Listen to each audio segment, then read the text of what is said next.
Hi, everyone. My name is Khadija. My pronouns are she, her, and I'm a director at Integrate NYC. And I'm just going to give a little bit about what Integrate NYC is about. So at NYC, we have a 5R platform of what we believe is true integration. So that includes resources. We want an equitable amount of resources distributed among all New York City schools. And we know that those are not actually allocated. Relationships, we believe in a healthy relationship between students and faculty across all groups and identities. We have restorative justice. We want the school to prison pipeline to be no more. We want de-escalation with restorative practices. For example, more counselors, less cops. We have representation. We need faculty that represents the student body, that's inclusive and elevates the communities of colors at the school. And then lastly, we have race and enrollment. We want New York City schools to be racially integrated. So Integrate NYC is here because we believe in the elimination of testing, because it's been used to segregate, create a hierarchy in schools, and basically put some students above other students. Testing basically says that some students deserve resources and a high education and others don't. And regardless of who you are, whether you do good on a test or not, everybody deserves to have a high education with the resources, relationships, restorative justice, representation, and the integrated school system all together. That's why we're having a new campaign called F the Test.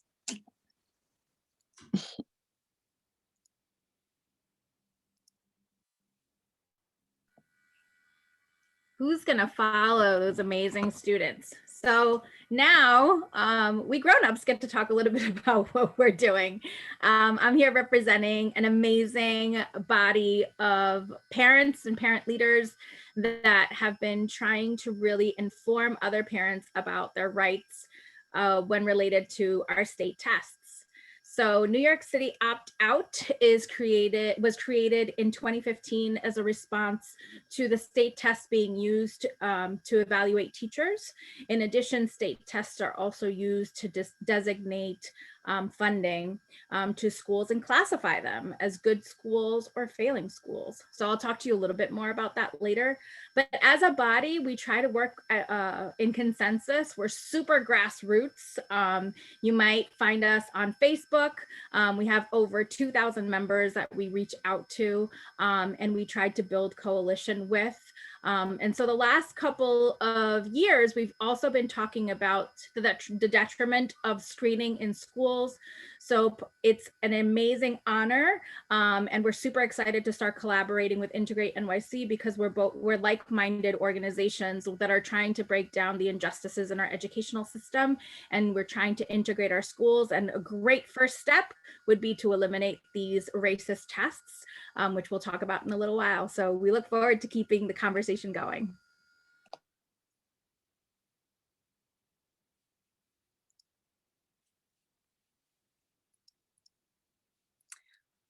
All right, I want to bring up the one, the only Jesus, but Jesus, I can't spotlight you until your video's on. So can you put that video on so I can, boom. Hey everyone, my name is Jesus Martinez Montes. I am the youth historian in residence, and I'll let Caleris introduce themselves. Well, y'all already know me. So I'm a parent of a 4th grader at Central Park East 1 Elementary School, which is in East Harlem, and I'm part of the advisory committee for New York City Opt-Out. Thanks so much for that, Caleris. Right, and today we're going to be talking about the history of testing, very briefly. Can we? Are we going to use the slides? I think they're up. Sorry, I just had to get food real quick because I didn't eat all day, and I just left my tablet in my room. Are we in breakout rooms? We're not in breakout rooms. We're all together. We're glad that you're here. All right. Jesus, yeah, sorry. All good. Jesus, do you see the slides? Does everybody see the slides? Oh, I'm over here thinking there are slides. I'm clicking through slides, thinking there are slides. My fault, y'all. One moment, please. So good, Zaps. How about now? Perfect. Great. Thank you so much for that, Zaps. So during the early 18th and 19th century, right, schooling was rooted within competition among students in the name of creating a hierarchy through the usage of reward systems, right? Schooling within America was decentralized as many schools operated independently as an institution, right? And as time passed, right, many schools found it difficult to communicate with each other, right? And the need for a centralized network of schooling began to emerge, right? And this was also due to the fact that other systems within the country began centralizing, such as capitalism, currency, and other institutions as well, right? And grading emerged as a solution to centralize independent institutions of schooling, right? Grades in the eyes of the administration, in the eyes of the administrators and educators, offered an opportunity for communication to exist among students, among parents, among educators, and themselves, right? Grading began to be used more and more and was used as a form of measuring a student's learning capability, right? Grades went hand in hand with tests, right? Because as they were given to students, because tests were given to students in order to give them a grade, right? And many educators began to doubt the usage of grades because it did not focus on the students' potential and their intelligence and capability, and rather focus on the mechanical and cognitive learning, right? And grades and tests were used to drill in information into students, only for students to regurgitate them back on an exam.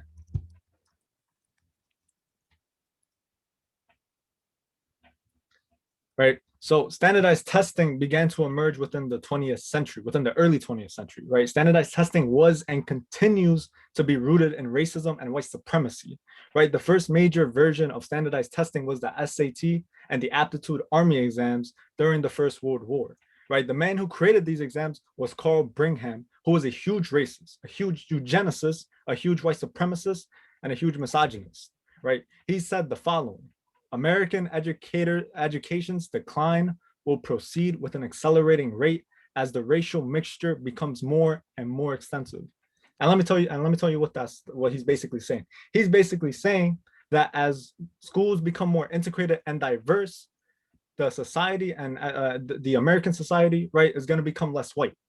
The education needs to maintain white supremacy, right? That's what he's basically saying through this quote. He's basically saying that the educational purpose in America should be to maintain white supremacy, right? And the integration of Black and brown students among white students is going to make it incompetent.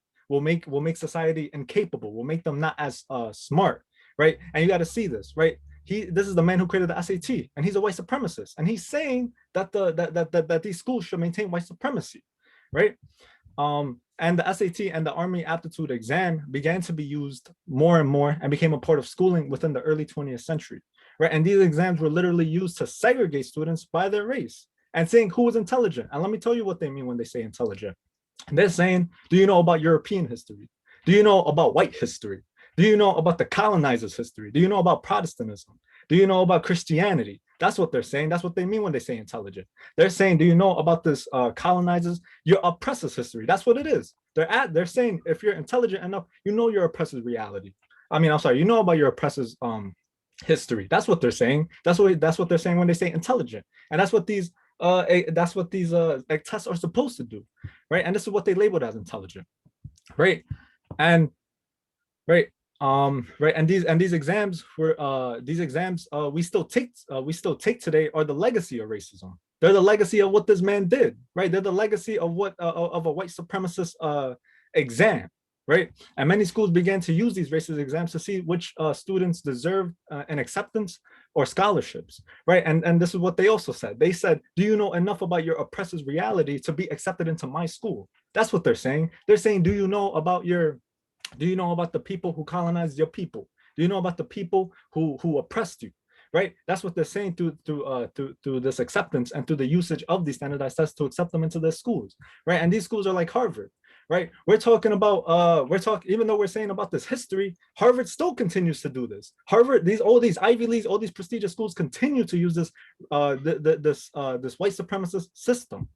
Right, and standardized tests were designed and continue to target Black, Latinx, and Native American students from low-income families, and continues to do so. Right, we internalize the fact that these tests, because we fail on these tests, we're incapable, that we're unintelligent. But these tests were designed to make us feel like that. Right, and this is the nitty-gritty that we need to get into, and this is the nitty-gritty that we're going to get into throughout this entire town hall. right? Because we need to get to the root of the issue. And this is why we're saying F the test. We're saying F the test because we know these tests are racist and they need to go, right? And I'll pass it on to Kaliris to speak more about the test.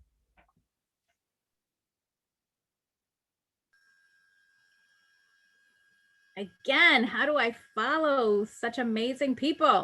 All right, so I'm just going to tell you a little bit about what it looks like right now in New York City. If we can go to the next slide. Kind of following up what Jesus was talking about. Folks in my field, so I'm a neuroscientist and I train psychologists and physicians, and folks in my field did several studies in the late 1960s, early 1970s that were called the bell curve. And these psychologists basically put out some studies out there that showed, as you see, this is the bell curve, that showed that only white students actually could have high IQs, and see where the distribution of the Black students in the study showed. They can't have high IQs. In fact, they were considered dumb, to the extent that they actually created advertising and programs to prevent Black women, especially poor Black women, from having children. And so this all stems from this eugenics movement, and really informed a lot of the practices that psychologists and teachers are using today, which is so scary. So for years and years, this book called The Bell Curve was used in programs to instruct therapy for people, to instruct physicians on how to engage with their patient population, to instruct psychologists, social workers, and teachers. And so that's what we're trying to combat now, this completely consolidated social schemas in our brains that support white supremacy and that continue to perpetuate the lies that we've been existing in for decades. So high stakes tests, as we've mentioned, are rooted in this eugenics movement. And so it continues to feed these lies of white supremacy, ableism, classism, and the oppressive idea that there's actually a form of meritocracy. Like this one instrument is going to tell you the potential of somebody's intelligence for the rest of their life. And what it does is that it actually contributes to stereotype threat, imposter syndrome, all sorts of stressful situations for our learners, not just for our learners, but also for our teachers that know and understand that these are not the appropriate assessments for our children. And so then the state and the federal government decide to use these tests to really think about what schools kids should go to, who gets resources, and how those resources are allocated. And so it keeps Black and brown folks from taking advantage of those systems that white affluent students have access to. And so this whole concept of how we should be learning and how we should be engaging in society is completely demolished in our communities.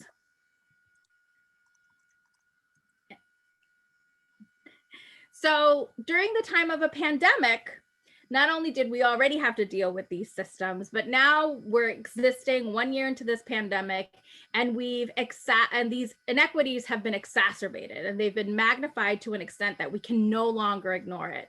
We have students that don't have devices, that don't have Wi-Fi. We have students that haven't been in a building with their teacher for over a year. And that has impacted Black and brown communities more so, and Asian communities more so than anybody else. We already know that in the public school system here in New York City, we have an overrepresentation of white students in school buildings that are getting access to their mandated services, that are getting access to teachers, that are getting access to time. And our remote students, it's almost like they've been an afterthought to this system. We also have privacy concerns in terms of, what if we do have our students take these tests? What does it mean? What happens to that information, and how is it going to be used moving forward? We just heard last night from the feds basically telling us that these tests are going to tell us where our students are, but do they really have that ability, particularly during the time of a pandemic?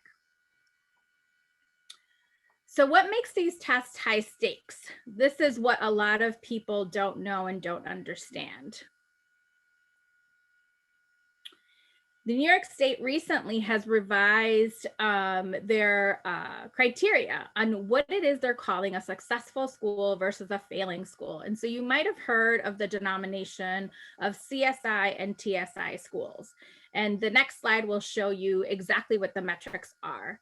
So if you look at these accountability measures, what makes a good school versus a failing school, for elementary and middle schools, what you're looking at, what the state is looking at is a composite score of, guess what, state tests. And they actually compare what changes within those state tests of students to think about like student growth, to proficiency, what their progress is, but solely on these two different assessments, ELA and math, like if we don't teach anything else in our schools. The other measure that they look at is chronic absenteeism. High schools, very similar. You're looking at graduation rates, you're looking at progress made in English language learners, and once again, the focus is on ELA and math. Along with chronic absenteeism. And so is that really giving us the information of what kind of progress our students are making on just these two different metrics and exactly how the school should or should not be supported, or how we should put or where we should put our resources. And so we've collected a lot of data. You could look at our website for New York City opt-out. So feel free, I'm sure we're going to post it in the chat several times, but we have a ton of graphs and a ton of information in terms of what this data looks like. You can go ahead and take a look. But what you will see is that students with disabilities, English language learners, and students that classify for free reduced lunch are actually the ones that are impacted by the results of these tests. And so feel free to go on the website and take a look at that data. I'm so excited to hear from our panelists next. Thank you so much, Kaliris. Before we do that, we're going to bring in some voices of some more students. Is anybody from Epic Theater in the house? If you're in the audience, drop your name in the chat. We are so excited to share the incredible artistic creations of Epic Theater, Overdrive, a student-generated play about this very issue. This is only a little small snippet of the play, but we're going to watch it together.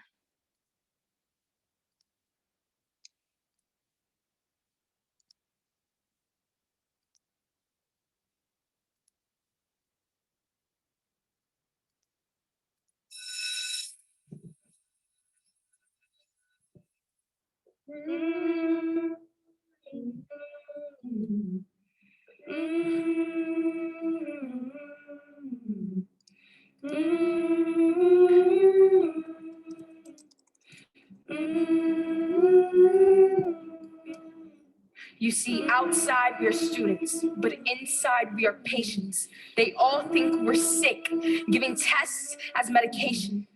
Isn't school where you're supposed to learn, but you walk in the room and you're already a subject. You're told at an early age that these tests are critical to your disposition. And if you try to speak out, you're in imposition. And so taking the test becomes your only mission.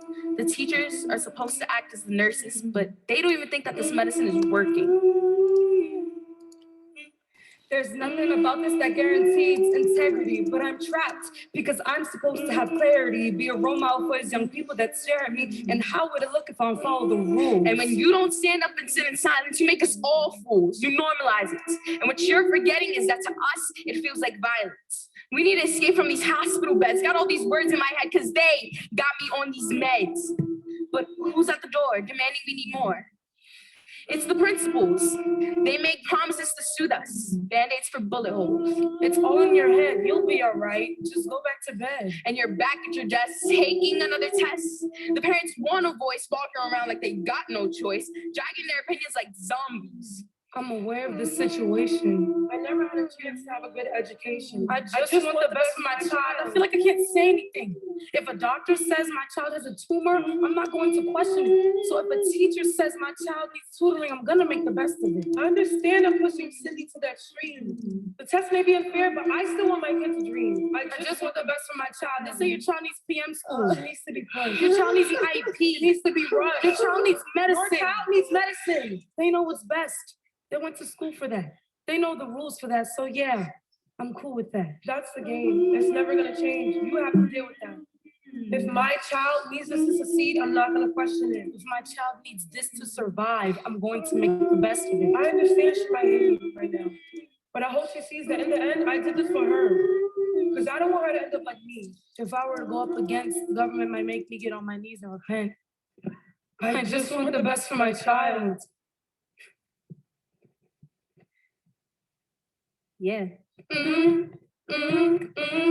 And then you have these elected officials. When you tell them about the situation, all they go to preaching about is accountability. How are you supposed to deal with me if all I hear from you is accountability? That's all they have to say. Talk about this all day, and all you hear from them is accountability. It's as if that's the excuse that they use as a suture, but they're the bad doctors. These meds only work 20% of the time, and we think that's fine. Let those 80% be ill. They'll be all right. We'll give them more meds tonight, and then it doesn't work again, and all you'll hear from them is accountability. Prescribing us meds and trying to make us all have the same mindset. Well, what happens if it doesn't work for the rest? Are we still not good? Still not going to be the best? Trained, medicated soldiers are measured at the top of these doctors' folders. They're not being mindful that they're killing these patients' cells, but they don't care. Don't you get it? As long as the medicine sells.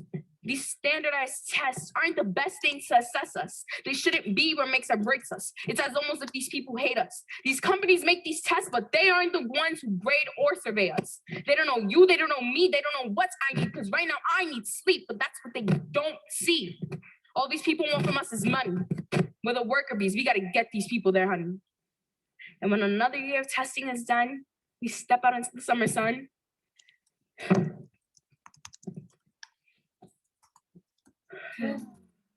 But once Labor Day passes, we go back to square one.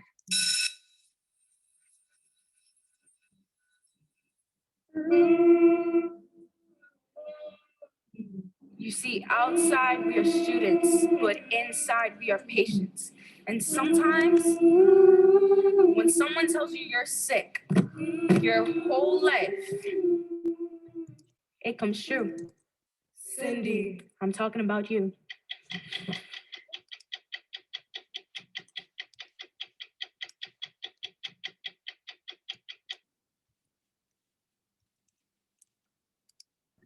Awesome. Shout out to Epic for that awesome and powerful performance. And speaking of youth, we're gonna center it a little more and really focus on our all youth panel that we're featuring at this town hall. And I'm going to introduce the first youth panelist, Zach Jones, who is actually a middle school student. So Zach, if you could tell us a little bit about your testing experience and how that relates to your school experience. Hi, I'm Zach.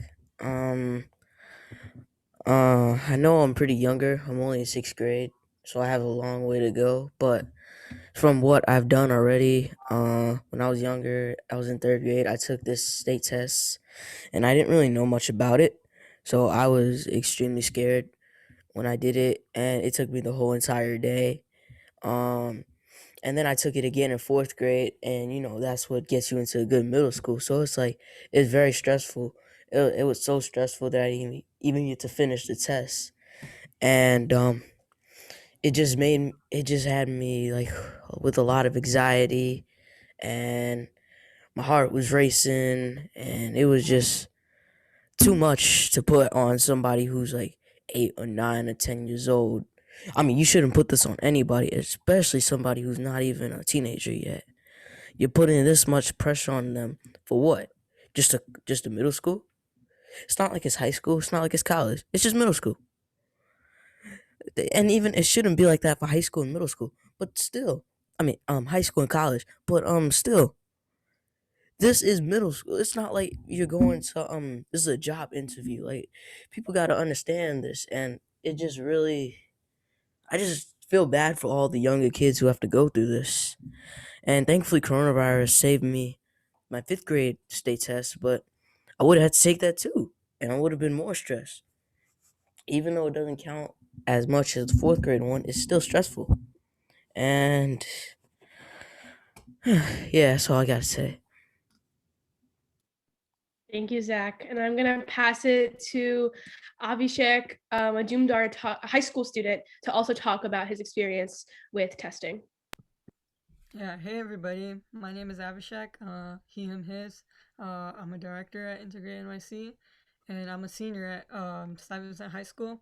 But just like Zach, my testing experience started with state test, and even before state test was when I was 4 years old, I took the OLSAT, which was a gifted test, and just testing us from that young is just not and unacceptable because I remember I just was taken out of the classroom. I wasn't even prepped. My mom just signed up for this test because she was an immigrant and she thought that I should take these opportunities to go to a good school, quote unquote, gifted and talented, right? And rather than this general education that people get, she thought that this was going to be a better opportunity. So she just filled in a form, and I was taken out of the classroom, and I just like circled some boxes, filled in some things I didn't even know what I was doing. And then when the results came out later, my mom regretted that I didn't pass. And it was like I was 4 years old and I was being I was being judged based on the result of this test that I took at 4 years old. And then going on from that, testing has actually given me so many privileges that should not be in our society. No one should be getting privileged from these testing. But right now, I go to a specialized high school, and I also went to a gifted and talented middle school, and that was a direct result of testing. Testing allowed me to reap the benefits of going to a gifted and talented high school and going to a specialized high school. Going to a specialized high school, it gives me so much more resources than is available to Black and Latinx students all over the state. For example, I go to a school that does not have metal detectors and has little to no police presence, and on top of that, AP classes, funding, and guidance counselors, and even clubs and sports teams, those are not always available. But for my school, which has majority of white and East Asian students, that school has a lot of resources and is funded well because of also the people that go to the school. And that's because of testing. Testing has allowed resources to go to the school and accumulate over time because certain people are going to these schools and these are being treated as private yet public schools. Thank you, Abhishek. I'm going to pass it to Leanne Nunez, a college student, to talk about their experience with testing. Hi, my name is Leanne. I use she, they pronouns. Where to even start? I've been in school since 3 years. I've been to 7 different schools, both in and outside of New York City. I went through the transition into Common Core. I took the specialized high tests. I took 8 different regents. I took the SATs. I feel like most of my schooling career has been about tests, has been about sitting in a classroom and learning something so that I could jot it down on a piece of paper at the end of the year, and that whoever was grading that test would tell me whether or not I had value, and that, those answers that I put on that test, it would determine whether or not I learned anything, or whether or not my teacher was a good teacher, or whether or not my school deserved money, or whether or not my district or my borough would be like at fault for quote unquote failing me. Coming from an immigrant background, if there's one thing a Jamaican family is going to do, it's make sure their kid is passing and succeeding. So, when you're in an education system that is putting a lot of pressure on testing, your parents are going to want you to take those tests and pass those tests because it's seen as a path to success, and not repeating like the cycle of like poverty that many of our like immigrant families escaped, or at least are trying to escape. So yeah, I just remember being very unhappy and feeling like even though I'm passing these tests, I don't think I'm learning anything, and I don't think it's a good measure. of my achievement. I was good at taking tests, but that doesn't mean I was good at science or math or anything really. And that's all I'll say for now. I'll pass it back to Carla. Thank you, Leanne. And I'm going to, last but not least, pass it to Adaremi Adebayo, who's actually a med student, to talk about her experience with tests. Hello, good evening. My name is Adaremi, and it's kind of similar to like a lot of experiences mentioned before.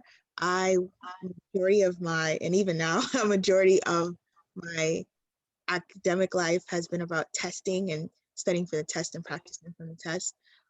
When I was younger, elementary age, I took the test for like gifted and talented, like as a like incoming second grader, and I have no idea what I did or how it worked, but like I passed it, and then I ended up spending the rest of my elementary school as a like gifted and talented student, which I mean, I don't, sometimes, you know, you wonder like, would have been better if not, because like that experience transitioning to another school, like I originally went to just a local school in East New York, like my neighborhood zone school, where like there was a lot more people that looked like me. And then I just got transitioned to another school where there was I saw hardly any people that looked like me. And then like, I went through the rest of my elementary school career, and I always felt a bit ostracized and just felt like I didn't belong. And I felt like I know my teachers didn't really like me. Just like experiences over the years. And I've seen a few times where even in elementary school, where a lot of the students that like, because in the elementary school that I ended up transferring into, there was the gifted class, and then there was also the enriched class, and there were like the two, like, I guess, advanced classes. And what happened with a lot of time, I would see certain teachers that weren't culturally sensitive or anything. I would see throughout the years, the amount of people that looked like me in the gifted class diminished until by the time it was 5th grade, there was only about 5 of us when I first joined them, which was around 2nd grade. So every year there'd be at least, and of the students that that are not considered as like gifted anymore, you would see them either getting transferred to enriched or transferring out to another school. So it made me wonder, and it didn't take me until getting much older to really realize the pattern, like this might be something more than just like, you know, students not being competent or anything. So like that was elementary school, and like just the environment was very like difficult, like in terms, and I don't think that test, like I can't remember a single thing like how this test like was hard. Like I don't remember anything about it. I don't think it was relevant at all. I felt like I was learning with just like what every other kid would be learning. And I still think that's the case. Like, you know, it's all about like what you expose children to. If you stimulate them and expose them to stuff that'll actually stimulate their brains, they're going to pass and do just as well. And then, but then in middle school, because I just wanted to go to like somewhere near home, like also like safety concerns and stuff. And, you know, so I went to like a neighborhood middle school, and I enjoyed myself there. And once again, that was when the transition to Common Core first came. So I was about like going to 7th grade and stuff. So like, they were just like, there was pre-Common Core and then post-Common Core. And so just like studying for like, now everything was like, we have to do Common Core to get the standards, you know, so the schools could get funding. And, you know, once again, studying for tests. And then in high school, I went to a public school in Brooklyn. Actually, before I actually went to high school, my decision for high school, I said that I told my mother I didn't want to go to specialized high school. And like, I did really well in like my middle school, and everybody always thought I was a bit weird, just like, what? Like, you know, you're going to get in. And I just said, I didn't think it was like the right environment for me. And maybe it was like my elementary school experience, or just like, I just felt like I didn't feel like I'd feel like motivated, or like I had people that would really like push me. I might have resources and access, but if I had nobody to direct me towards it, I might feel a bit like lost. So when I made my set, and I think it was the best decision I personally made for myself, just for like my path in the future right now. And so I went to my high school, which I personally think would be much better suited to call a specialized high school if you have like a school with majority Latinx and African-American students, where you have almost 100% graduation rates.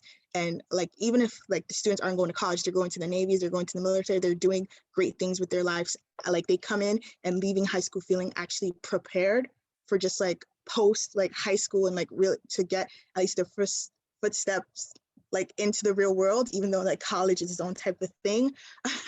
I think like that's what a school did, and I think it did that for me very well and allowed me a space to grow. And I saw students that looked like me going to Ivy League schools, going to like colleges with scholarships. Like I saw that, and I personally don't know if I made the decision to go to a specialized high school, how if I would have seen like those kids that are always on the boards that look like me doing great things as well. And just also it drove my decision for like where I wanted to do like medicine, because I knew medicine was a path for me.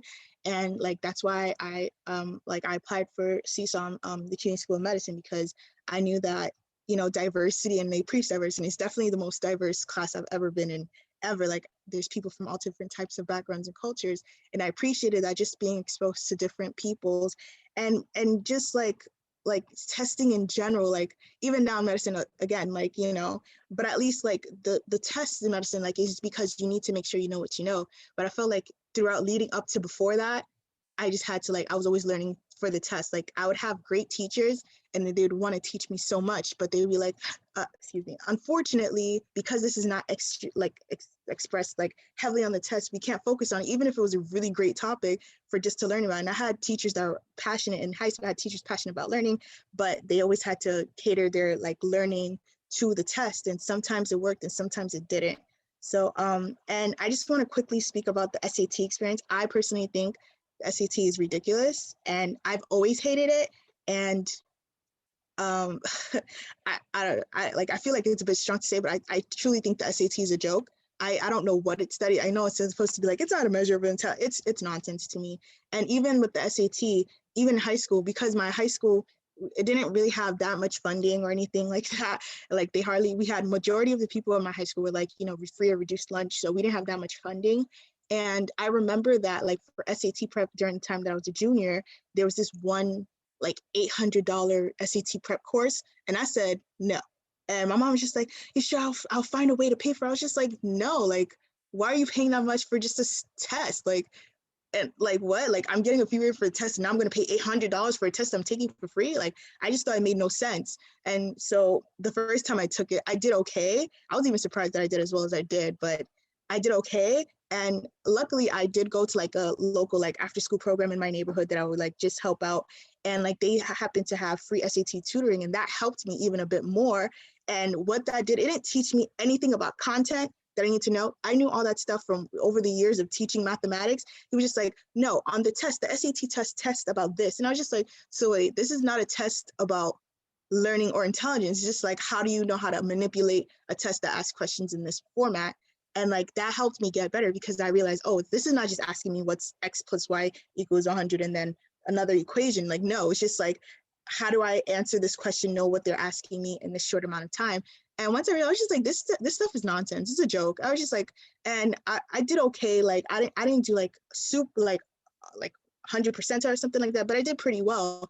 But like, it's just because I was lucky enough to even have something like free SAT tutoring from after school program in my neighborhood that just helped kids like me.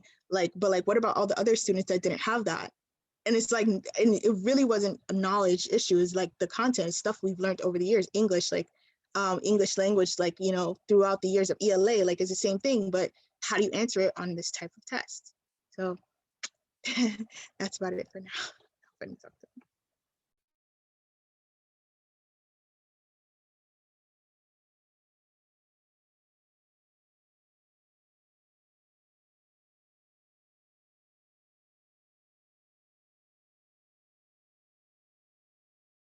Oh, that's me.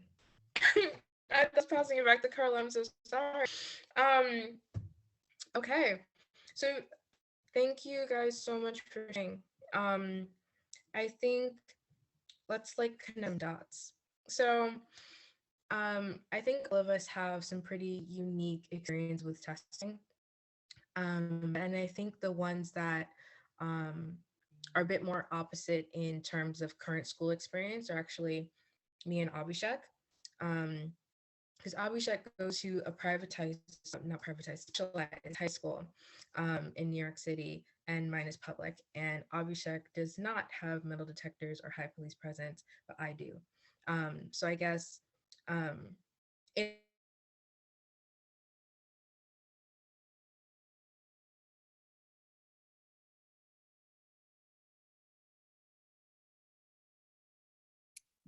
Oh no, Leanne, your sound has cut off.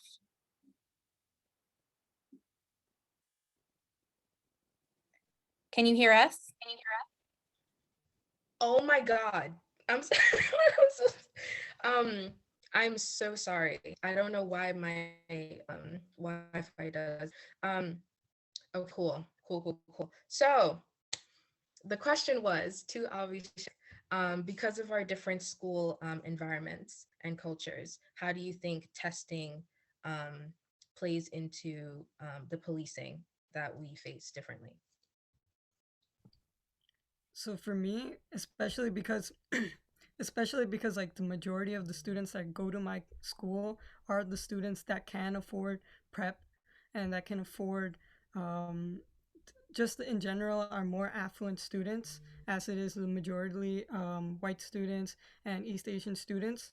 So that definitely plays into a part in which schools they want to place metal detectors and which schools they think need these policing. Because I feel like what's happening is that they don't think that these white students or East Asian students need this policing to happen, or they don't need this metal detector to ensure safety and growth in this school environment, because they think this environment's already safe.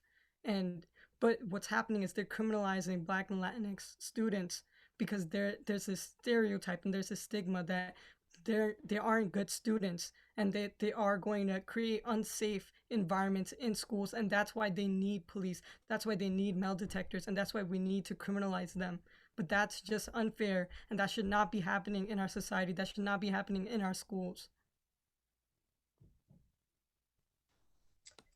Yes. Yes.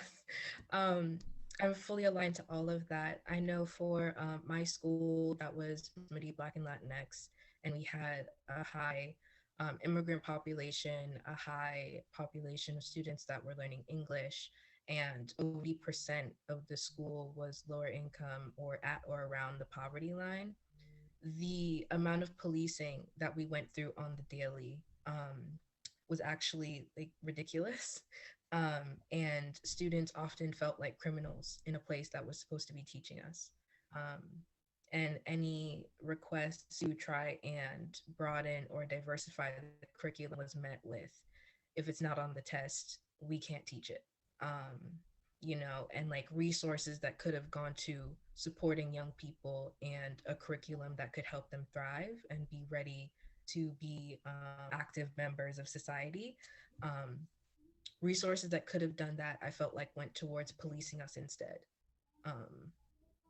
Like buying manners or buying or money going towards the salaries for the school safety agents or just police in other terms that were in and around our building.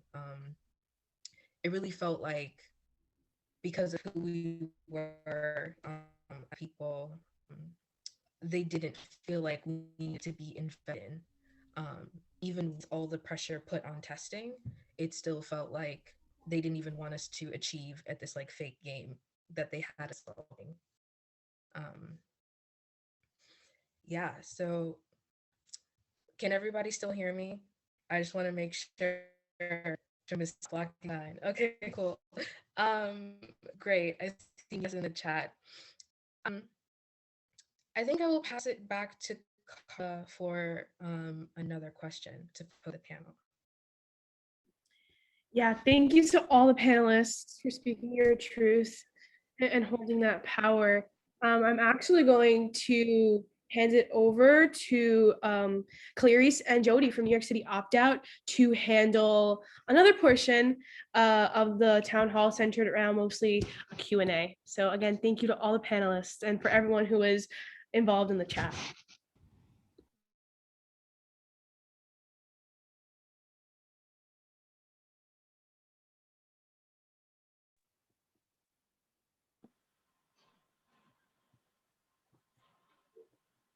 Is Clarice there to toss to Jody? Or I can just jump in. We can keep it moving. Yeah. Hi, folks. My name is Jody, and I'm on the steering committee of New York City Opt-Out. And just first, big shouts to our student panel. and to Jesus, who kicked us off at the top with all of that amazing knowledge. We have some time for questions, and I know that we, in addition to having these amazing students who have been sharing their truth and holding space for us to learn these important details tonight, we also have some phenomenal teachers in the audience. And we have a first question that's going out to our teachers. And it's just a really basic question. How do teachers feel about these tests? And I just want to raise up here now, I know that we have some phenomenal teachers on deck who are going to answer some of these questions for us.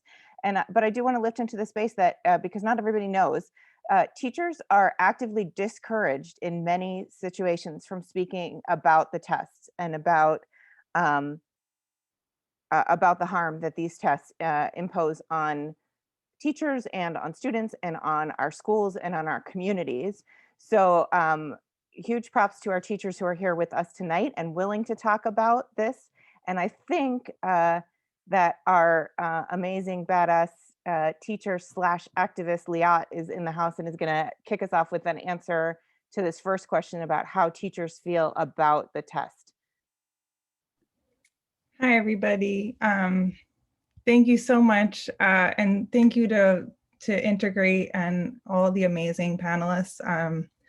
I cried many times. I am an elementary school teacher and I have taught science for many years actually, and I'm currently teaching pre-K. So thank goodness I don't have to deal with tests with my students this year. But I mean, how do I feel? The way I feel is really, really angry.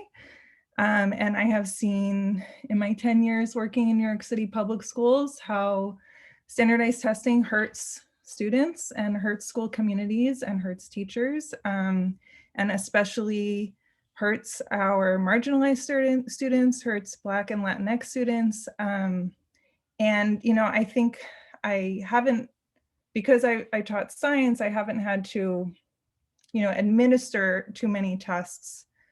But I just keep thinking of this one experience I had many years ago where I was proctoring, I think 3rd or 4th grade for a student who had an IEP, a Latinx student who, you know, in his quote unquote accommodation, he got to be in a different environment, as if that will somehow make the test better for a student with an IEP, like a 3-hour, 4-hour test for a 9-year-old, which we know is not developmentally appropriate in the first place.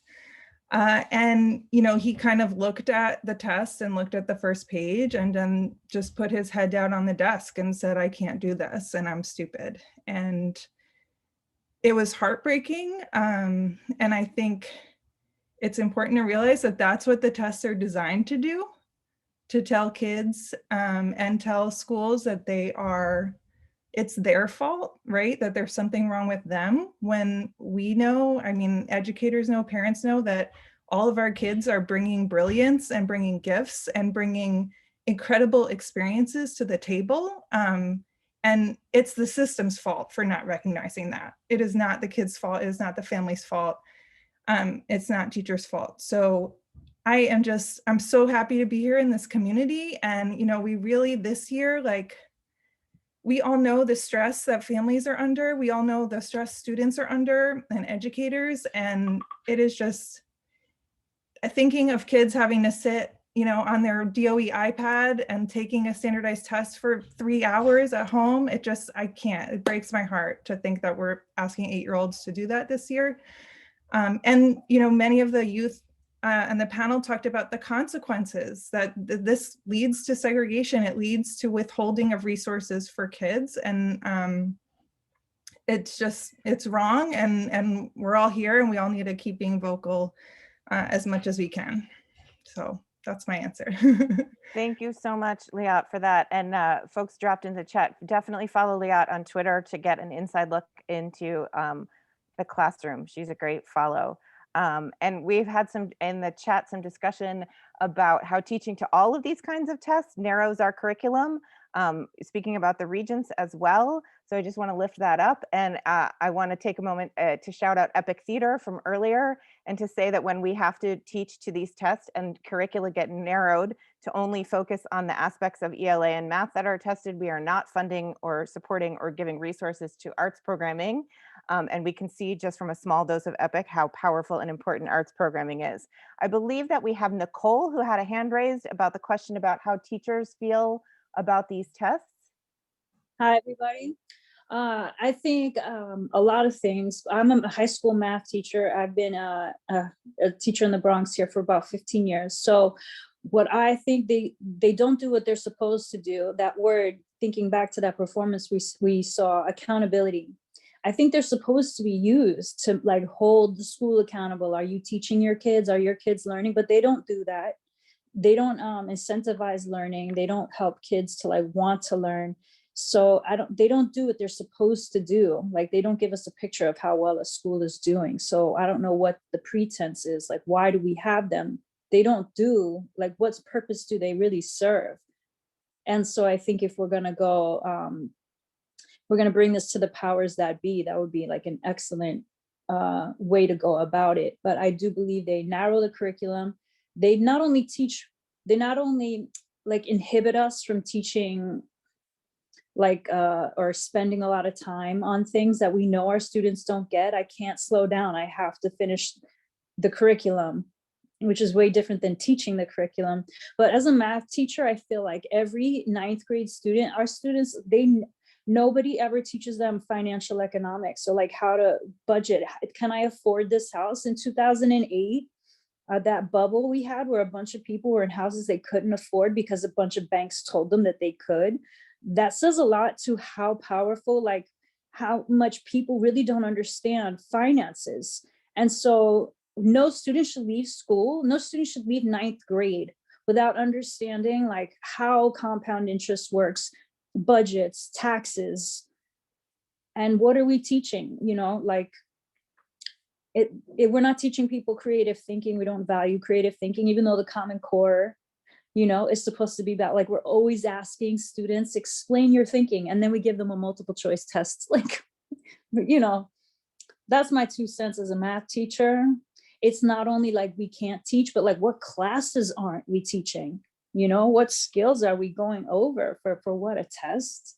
Thank you so much for that, Nicole. That's really, it's so important. And you know, we all hear about college and career readiness is right. It's a good line that we like to hear from our DOE, and we've heard from people in college and higher education and out in the world, career readiness. Like, we're not preparing our kids. We're not giving them a broad scope of this kind of learning, of the things that they need to do, and that the teachers want to, and they want to be able to engage with our students, but the tests are limiting their ability to do that. I think we have Jake Jacobs next to answer our question about more about how teachers are feeling about the tests. Jake, are you there?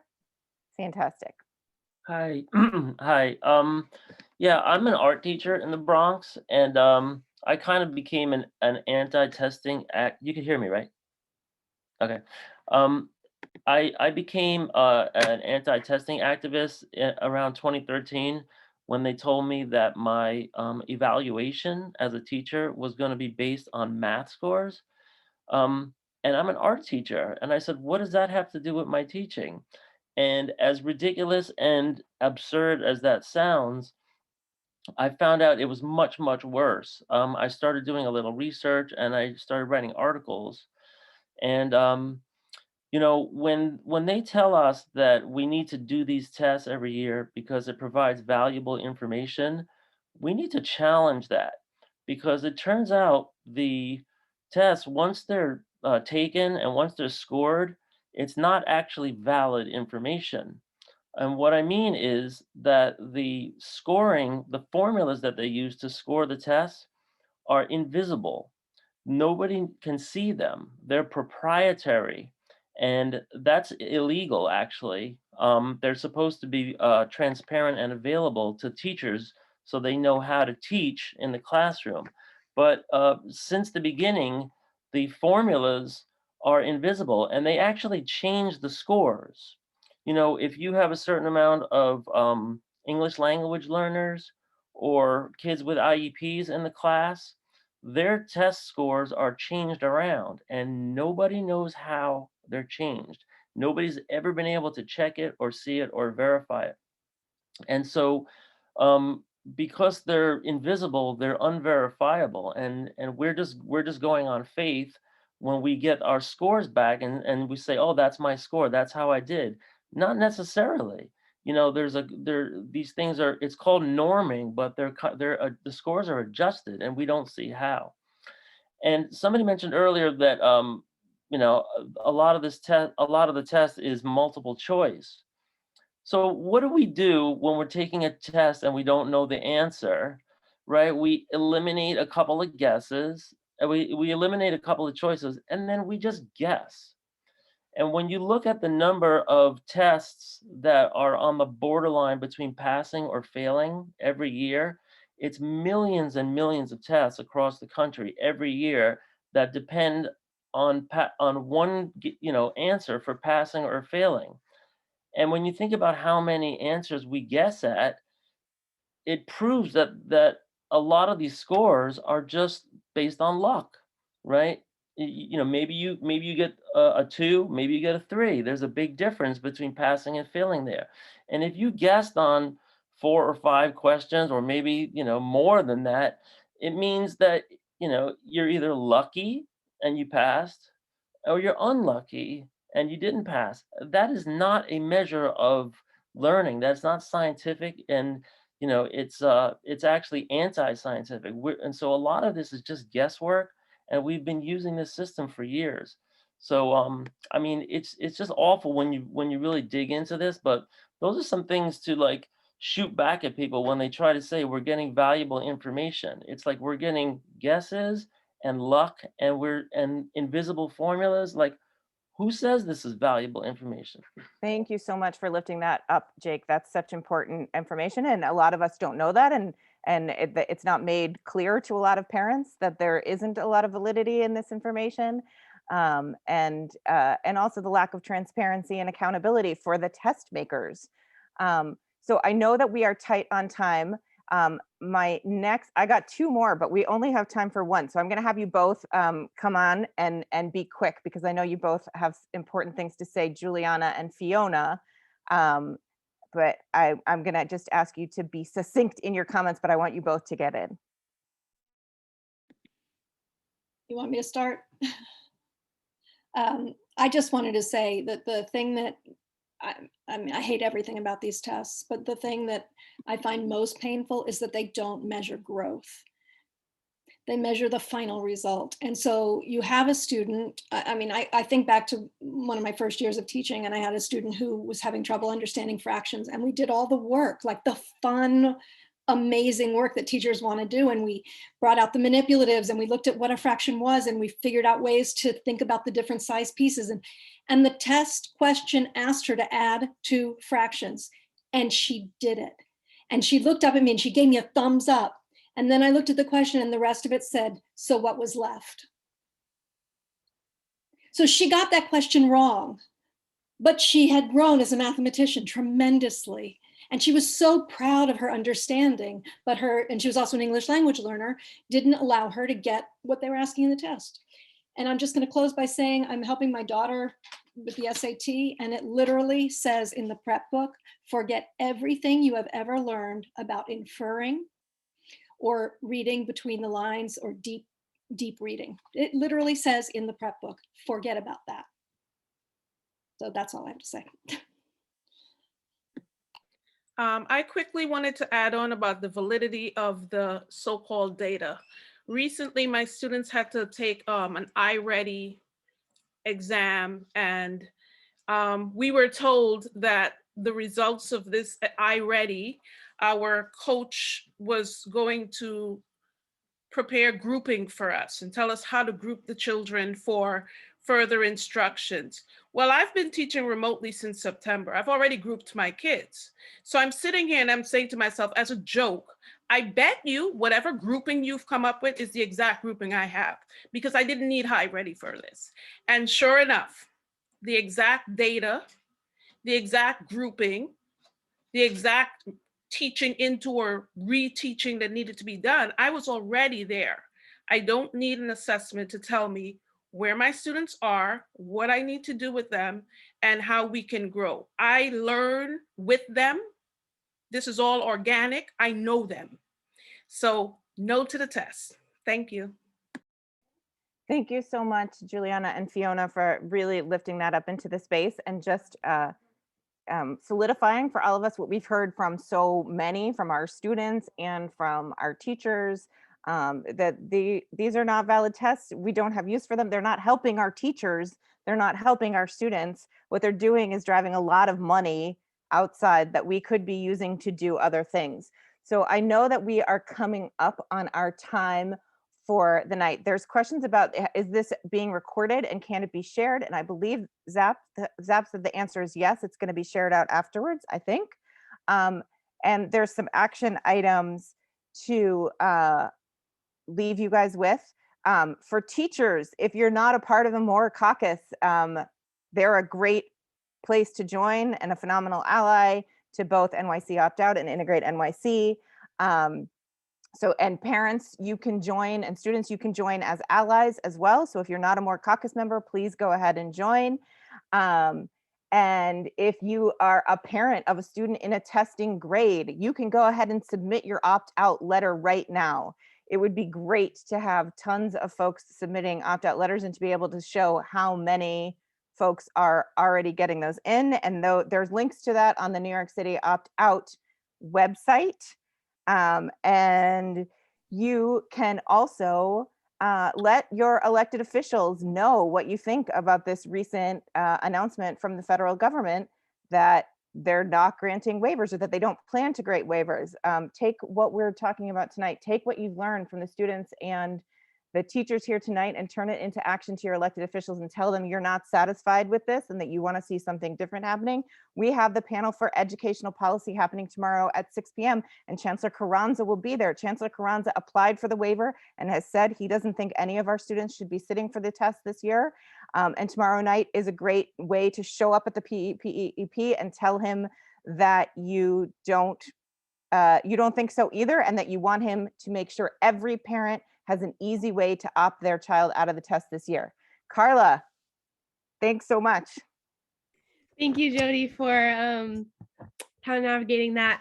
We're going to go into some more actions that you all can take right here, starting with just presenting our campaign name. We've, solidified a campaign name, F the Test.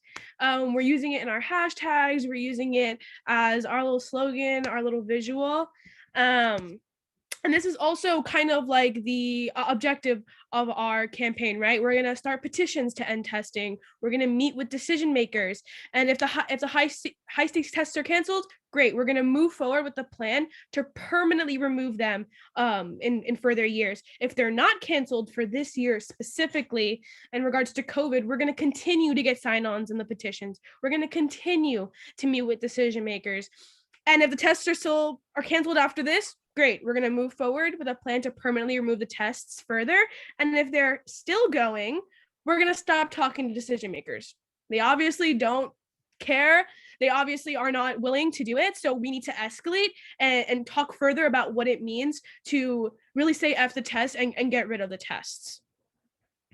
Next, for third to eighth grade, students need to know their rights, and you can get opt-out letters on the New York City opt-out website. They're in English and Spanish to send to your principal, saying, I choose to opt my child out of this test. A really big important thing to note for this is that this does not include regents. This is specifically for the state tests for 3rd through 8th grade. So you can go to the New York City opt-out website and find those letters in PDF and Google Doc format. Next, last night we aired our petition on change.org, F the Test, talking about how racist high stakes testing is and how we need to call on the Board of Regents to cancel the Regents tests for spring 2021. So we will drop the link in the chat with our petition to sign on. Remember to share, remember to really elevate that petition and make sure you get a lot of people to sign on. Next, organizational sign on. If you go to integratenyc.org/campaign/#FTheTest, that will also be linked in the chat. If you're part of an organization and you want to support F the Test and you want to sign on, you can actually do that on our petition. And if your organization is youth-led, entirely, partly youth-led or adult-led, you can still sign on with the organization name. And all of these links will be dropped in the chat. And lastly, tweeting your support. Like Jody mentioned, tweeting at the people in charge of these testings, tweeting with our campaign using the hashtag #FTheTest, elevating our Integrate NYC's posts on your Instagram also will be dropped in the chat. All of that will really help this campaign gain momentum, and it will really help people in charge of these tests realize and kind of, see what we're saying. And yeah, those were all the actions that we've given you. Obviously, if there are actions, Jody mentioned a lot in the segment before me, feel free to drop those in the chat. I've been hearing about this PEP meeting. If folks should be attending that, again, drop that in the chat. And all of that will be available.